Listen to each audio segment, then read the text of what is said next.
You will hear a telephone conversation between the organizer of a short story competition and someone who wishes to take part in the competition. First, you have some time to look at questions 1 to 6.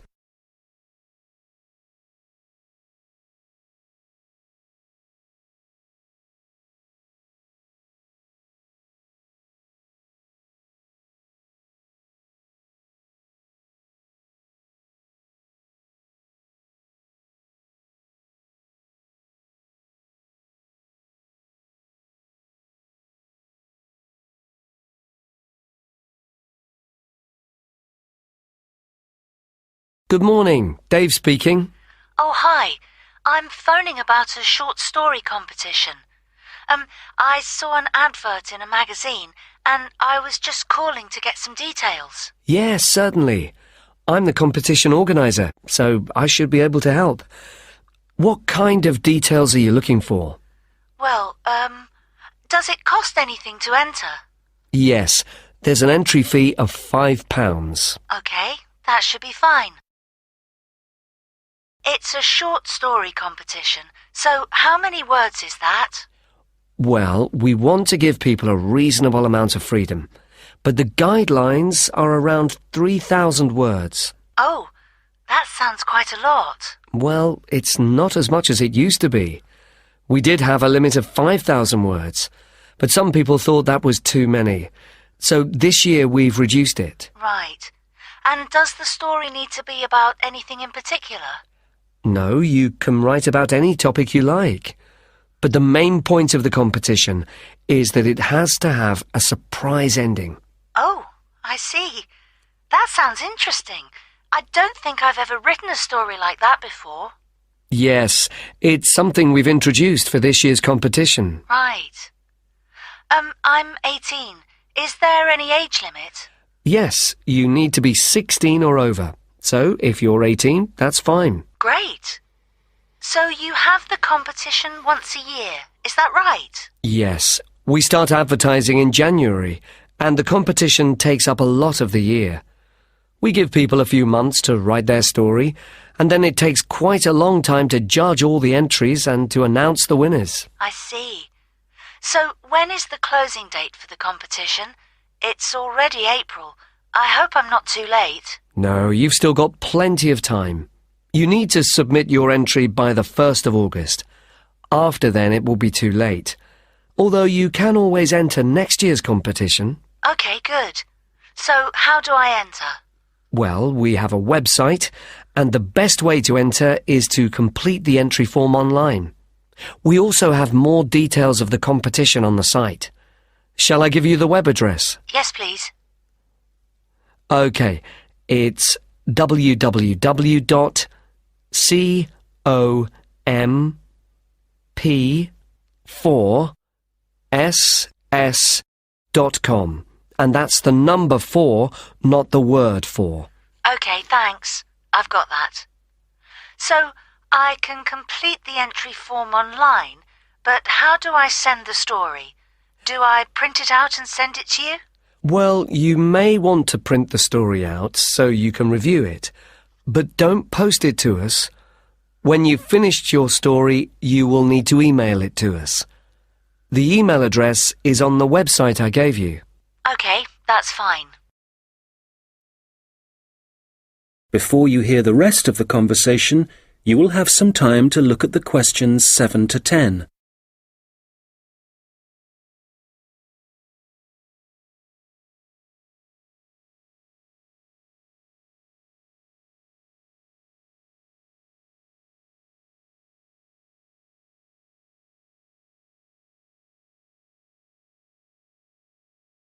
Now listen and answer questions 7 to 10.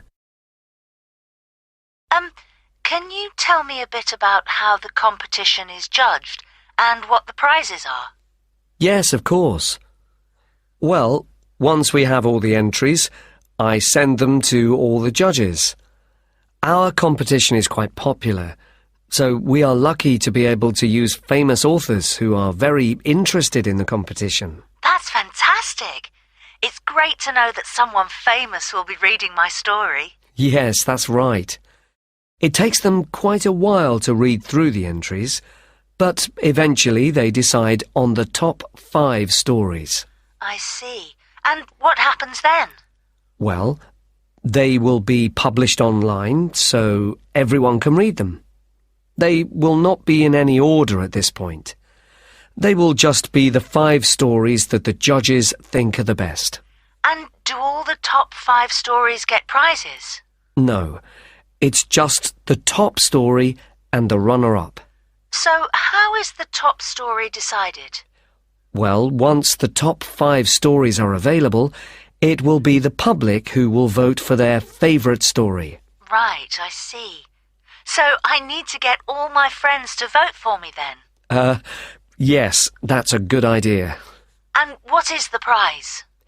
Well, the runner-up gets a prize of £300, but the winner gets a trip to Spain to attend a workshop for writers. Wow, that's brilliant! I'd better get writing straight away. Yes. Good luck. Thanks. That is the end of section 1.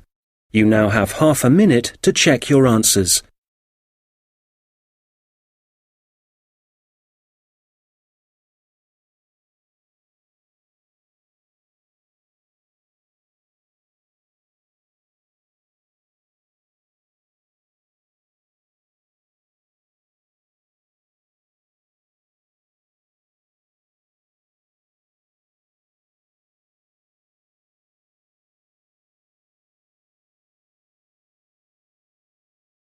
Now turn to section 2. Guide talking about a sea life centre. First, you have some time to look at questions 11 to 17.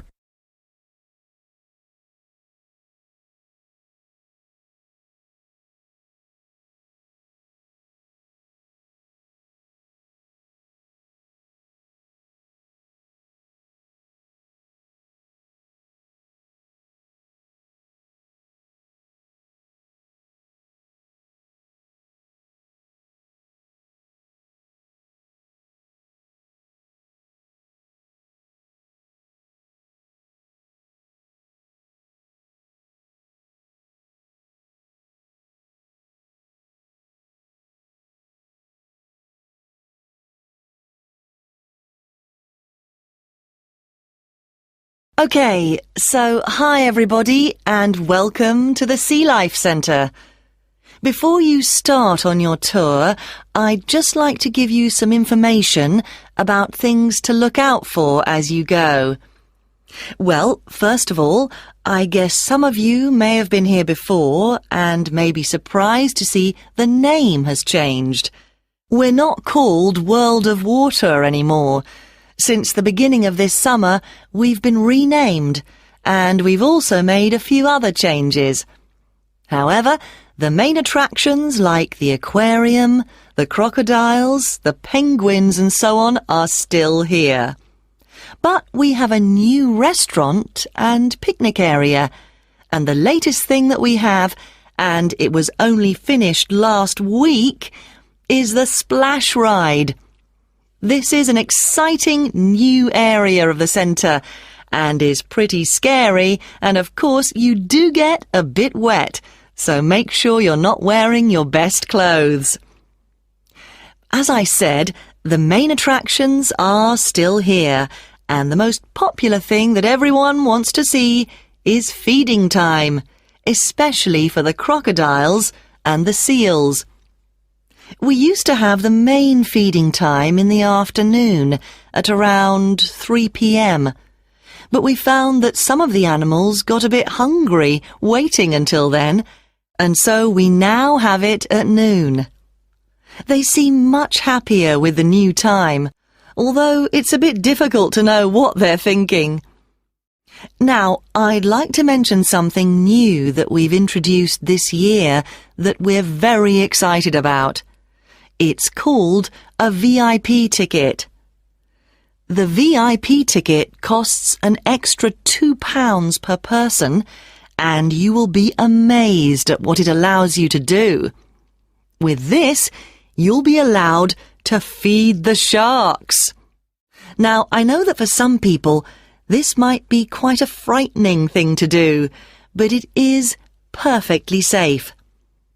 For those of you who are a bit unsure, we do have a video you can watch to see what happens. It's a great experience, and your friends will be very impressed. Speaking of friends, I'd just like to remind you that the Sea Life Centre will be more than happy to organise a birthday party for you and your family and friends. If you need more details, you can speak to me afterwards, and there are also forms at the entrance that you can fill in. I'd also like to bring your attention to the good work that the Sea Life Centre is doing in support of animal conservation. I'm sure you're all aware of the worrying situation with a large number of species facing extinction. Here at the Sea Life Centre, we're taking action by asking as many people as possible to sign a petition. Once we have over 5,000 signatures, we are planning to send it to the government in the hope that more people will begin to take it seriously. Right, well, there's obviously a lot going on at the centre and a lot of things to discover. At all the attractions, there is helpful information, so please read as much as you can, and if you want to see what you've remembered, please do the quiz after your visit. There are no prizes, of course, but I'm sure you'll be surprised by how much you've learnt. Before you hear the rest of the conversation, you will have some time to look at the questions 18 to 20.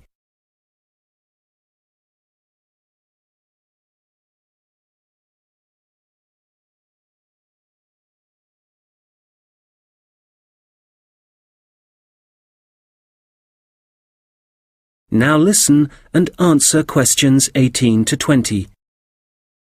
So, before I leave you all to start your tour, I've just got a few tips.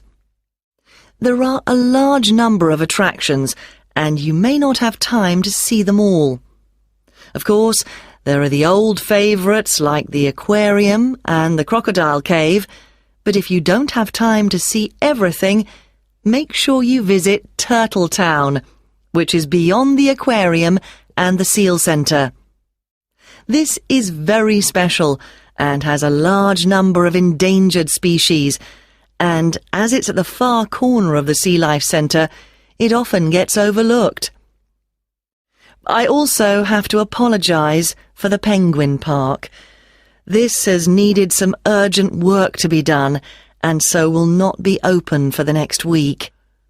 We're very sorry about this, but I'm sure you'll find the Seal Centre, which is directly opposite it, will keep you entertained just as much, if not more. We're also very busy today, as you may have noticed on your way in. Everyone starts here at the aquarium, but as it's so big, there's no waiting to get in. But today, we're expecting a lot of people to want to see the crocodile cave, as a couple of eggs have hatched out. So expect delays there and, if you like, move on to the Seal Centre first and then go back when things are quieter towards the end of the day. So, I'll leave you now, but if you have any questions, I won't be far away, and have a great time at the Sea Life Centre. That is the end of section 2. You now have half a minute to check your answers.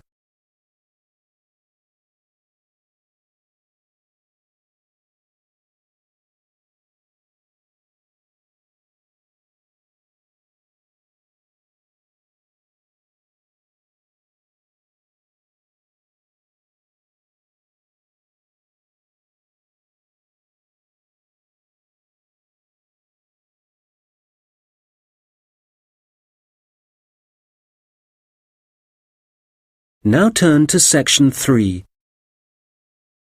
We'll hear two students talking about their university studies. First, you have some time to look at questions 21 to 26.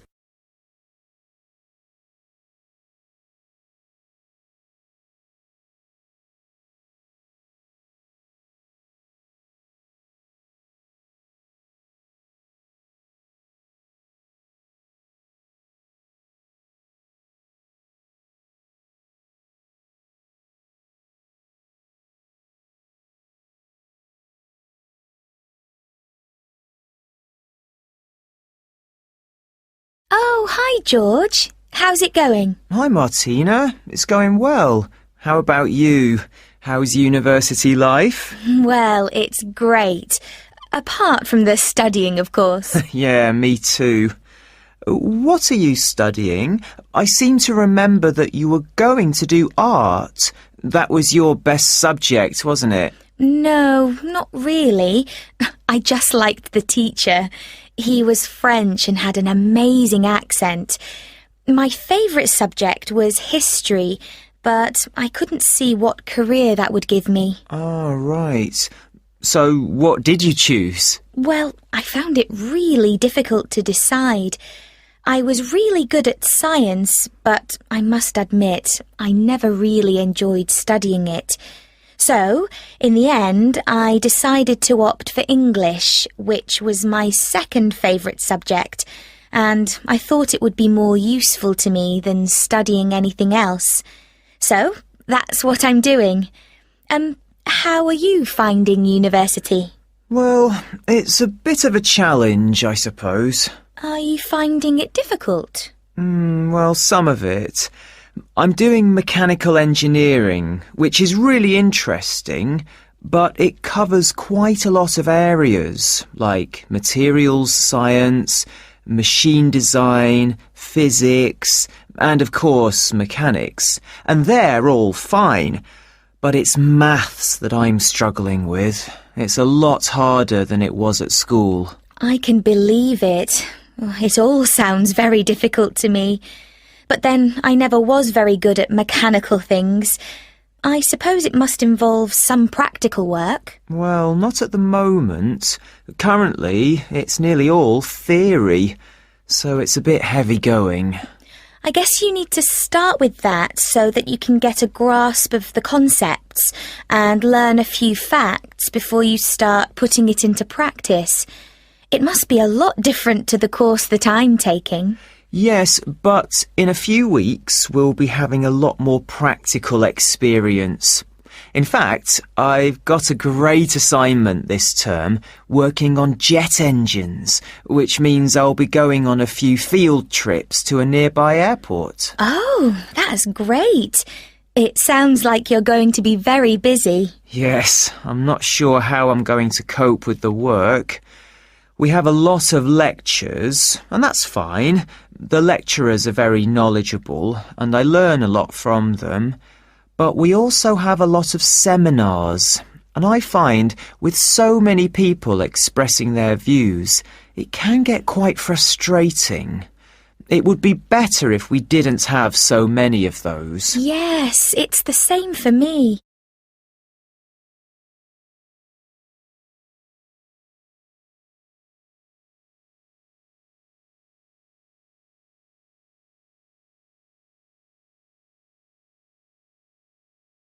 Now listen and answer questions 27 to 30. How are the students at your place? Well, I haven't really met anyone yet. They all seem a bit quiet. Perhaps they're working hard. They don't appear to be very studious here, but they are very friendly. I must say, I've been doing a lot of sitting around and chatting over the last week or so. Well, that's good. The only person I've spoken to, really, is my tutor. He's very approachable and seems to understand how difficult it can be starting university. It's good to have someone you can talk to, and he may help you meet other students. Actually, that doesn't bother me. I'm bound to get to know some people sooner or later.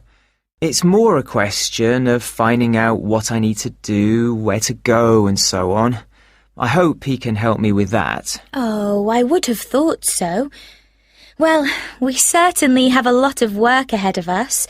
It seems like a long time, doesn't it? Studying for 3 years. Yes, it does.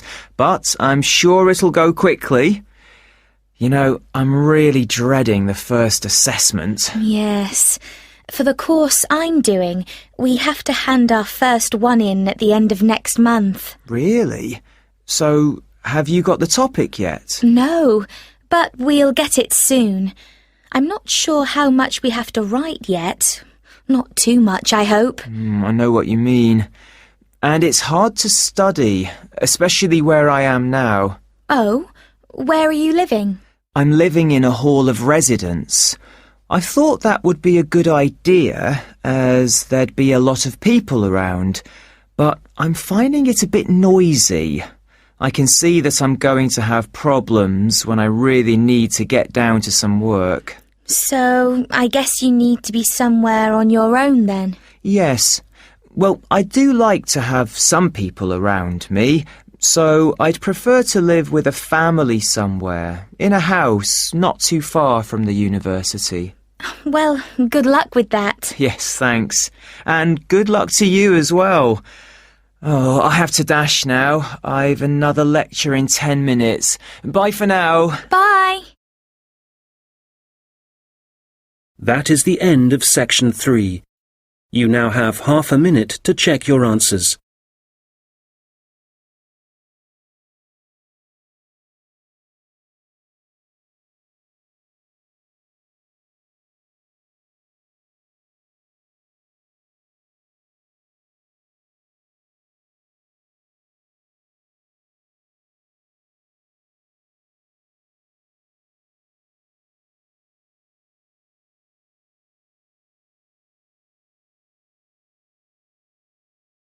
Now turn to section 4.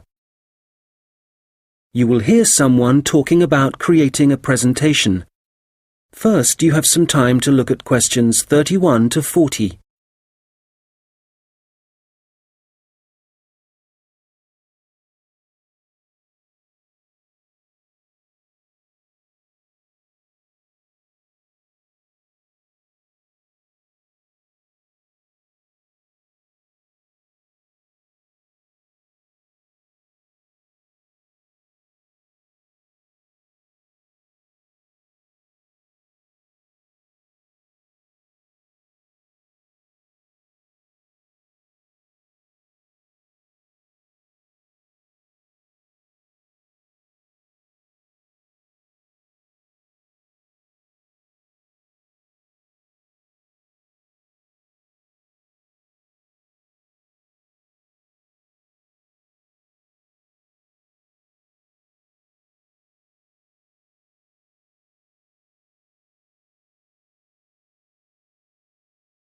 Now listen carefully and answer questions 31 to 40. Hello, everyone.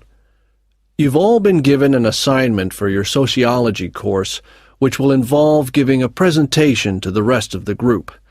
And so today, I'm going to be giving you a few tips on how to prepare your presentations. This should help you with your current assignment, but a lot of the principles I'll be putting across will be general principles which will, of course, help you with all your future presentations. So, first of all, the most important thing to consider is your audience, and in this instance, your audience are the other students in your group. There are 3 points to bear in mind. Firstly, you need to ask yourself what they need to know. Secondly, it's useful to consider whether they'll be supportive or not. And thirdly, will it be a small group, say 3 or 4, a moderate gathering of 20 or so people, as for your current assignment, or will there be hundreds of people?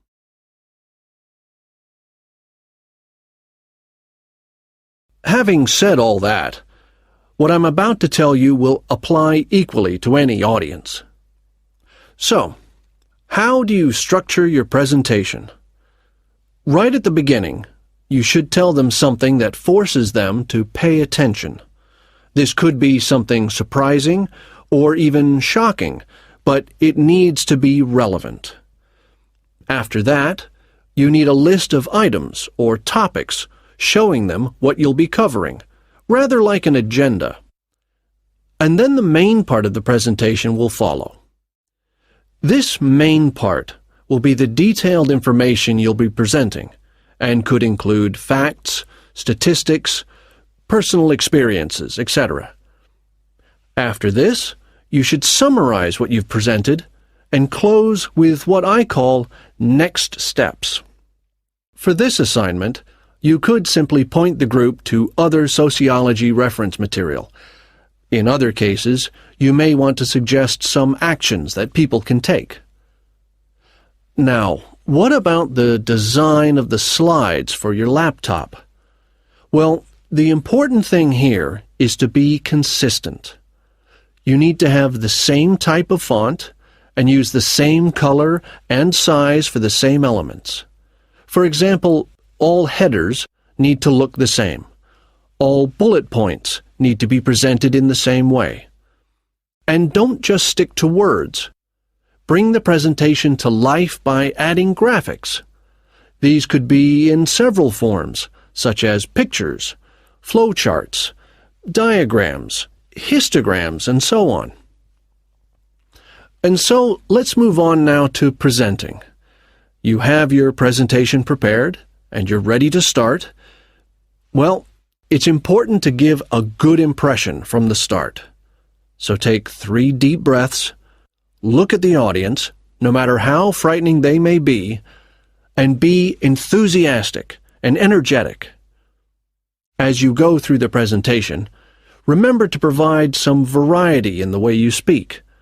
So, for example, you can talk fairly rapidly for information that may be familiar, but then slow down for more unfamiliar sections. And change your tone as you speak. Don't keep it at the same level all the way through. As I mentioned, look at your audience. A good tip is to pick people out and look at them for around 5 seconds. Not looking at the audience gives the impression that you're either not interested in them or terrified of them. Looking too long at one particular person may make them feel rather uncomfortable. There may be points in your presentation that you want your audience to really absorb, and in order to make important points stand out, you may consider adding silence right after these. It will give people time to reflect on what you've just said. Also, you may be presenting complicated ideas or technical details, but try to keep everything as simple as possible. Use simple words and as few as possible. And be clear. If you say something like, "This appears to be," it implies uncertainty. So using weak verbs such as appears, seems, could be, etc., needs to be avoided. I'll just finish off with a few thoughts on questions and interruptions from the audience. You may choose to invite questions from the audience as you go, or ask them to wait until the end. Either way, questions should be encouraged, as it provides you with some feedback on how interested the audience is and how well they're understanding you. When a question is asked, you need to provide an answer that is as accurate as possible. So, initially, my tip is to repeat it. This will ensure you have heard it correctly and will give you a few seconds to gather your thoughts. Interruptions, on the other hand, can be unwelcome, and you may get them for a variety of reasons. It's likely, however, that there's something in your presentation that's unclear or confusing. So my advice is to reduce problems by reading through your presentation beforehand and predicting potential points which could cause interruptions. You may then want to change that part of your presentation, or at least you'll be prepared if someone does interrupt you. Now, do you have any questions?